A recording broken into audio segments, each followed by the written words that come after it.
5টার সময় আমরা মেসেজ পাই যে হাটখোলা একটা কেমিক্যালের দোকানে আগুন লেগেছে। আমরা সংবাদ পাওয়ার সাথে সাথে আমাদের নিয়ারেস্ট ফায়ার স্টেশন সিদ্দিক বাজার, সেখান থেকে 2টা ইউনিট প্রথম আসার পর আগুনের ভয়াবহতা দেখে এবং পারিপার্শ্বিক অবস্থা দেখে তারা সাহায্য চায়।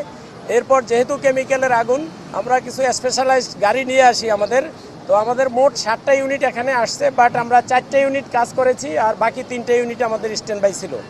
তো আমরা আসার পর আমাদের লোকজন, আপনারা জানেন কেমিক্যালের আগুন অন্য যে কোনো আগুনের থেকে অনেক বেশি ঝুঁকিপূর্ণ। তো সেই ঝুঁকি থেকে বাঁচতে হলে আমাদের যেটা প্রথম দরকার সেটা হলো ইনফরমেশন। এখানে কি ধরনের কেমিক্যাল আছে, আমরা এই কেমিক্যালের ফায়ার এক্সটিংগুইশ করার জন্য আমরা কি মিডিয়া অ্যাপ্লাই করব, সেটার জন্য আমাদের ইনফরমেশন দরকার। যে ইনফরমেশনটা আমরা পাইনি, মালিক পক্ষ বা মালিক পক্ষের কাউকেই আমরা পাই নাই। এখানে কি ধরনের কেমিক্যাল সেটা আমরা জানতে পারিনি। তারপরেও আমরা আমাদের নিজের অভিজ্ঞতা দিয়ে, আমাদের প্রফেশনালিজম দিয়ে আমরা চেষ্টা করেছি ওটার কাছে পৌঁছার জন্য দোকানের, এবং আমরা পর্যায়ক্রমে ওখানে ফোম ব্যবহার করেছি কিছুক্ষণ আবার ফোম ব্যবহার করিনি। আমরা দেখতে পেয়েছি যে ফোম দেওয়ার পরে কি হয়, পানি দেওয়ার পরে কি হয়, এই জিনিসটা আমরা লক্ষ্য করতেছিলাম। তো এরপর আস্তে আস্তে আমরা আগুনের হিট কমিয়ে নিয়ে এসেছি। তারপর আমাদের এখানে যে ধোঁয়া ছিল সেটার পরিমাণও কমিয়ে নিয়ে আসছি। আর এখানে যেটা সবচেয়ে বড় বিষয় সেটা হলো, যেহেতু এটা একটা আবাসিক কাম বাণিজ্যিক ভবন, তো এই আবাসিক কাম বাণিজ্যিক ভবনের মধ্যে যে সমস্ত কেমিক্যালের ব্যবসা যারা করেন তাদের আসলে বোঝা উচিত যে কী ধরনের কেমিক্যাল এখানে রাখা দরকার।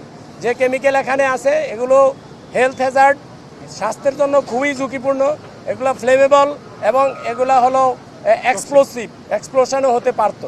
তো যারা আবাসিক এলাকায় যারা থাকেন, আবাসিক ভবনে যারা থাকেন, এই বিষয়গুলো এখানে যারা থাকবেন তারাও যেন একটু খেয়াল করেন যে আসলে এখানে যারা ব্যবসা করতেছে তারা কি ধরনের জিনিস ব্যবহার করছে। এরপরে হলো আমাদের যে মালিক বা মালিক পক্ষের কাউকে যদি পেতাম আমরা, তাইলে এটা আমাদের নির্বাপন করা বা এটা নিয়ন্ত্রণে আনা আমাদের আরও সহজ হতো। তো আগুন আমরা 7টার সময় আমাদের আগুন নিয়ন্ত্রণে আমরা নিয়ে এসেছি। আগুন এখন সম্পূর্ণ আমাদের নিয়ন্ত্রণে আছে, বাট আরও কিছু সময় লাগবে, আমরা পর্যবেক্ষণে রাখবো। যদিও এটা যদি কেমিক্যালের আগুন যেহেতু, সেজন্য আমাদের এটা একটু দেখতে হবে, একটু সময় লাগবে। আর আরেকটা বিষয় হলো, এই দোকানের ভিতরে যে সমস্ত কেমিক্যাল ছিল, যেটা কেমিক্যালের প্রথম শর্ত কেমিক্যালের ব্যবসার, MSDS থাকতে হবে, ম্যাটেরিয়াল সেফটি ডাটা শিট, যেটা দেখে আমরা কনফার্ম করব যে এখানে এই ধরনের কেমিক্যাল আছে, এটাতে কি হ্যাজার্ড আছে, কি ব্যবহার করলে আগুন নিভবে, সকল কিছু লেখা থাকে। বাট এই MSDS এর কোনো চিহ্ন আমরা এখানে পাই নাই। যারা ব্যবসা করেন কেমিক্যালের, ওনারা অবশ্যই জানেন যে কেমিক্যালের ব্যবসায় MSDS বাধ্যতামূলক। তো এই ধরনের কিছু আমরা পাই নাই।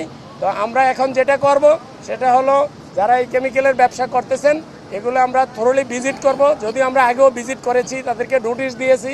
আমরা এখানে পুনরায় এই কার্যক্রম চালাবো এবং আমরা সকল ব্যবসায়ীকে সতর্ক করব যাতে মানুষের জীবনের ক্ষয়ক্ষতি না হয়। ব্যবসা করেন কিন্তু আপনি মানুষের জীবনের যাতে ক্ষতি না হয়। যেহেতু এটা একটা আবাসিক, উপরে কিন্তু সকল 32টা বাসা আছে, উপরে আমরা 52টা বাসা আছে, আমরা কিন্তু সকলকে নামিয়ে নিয়ে আসছি সেফলি।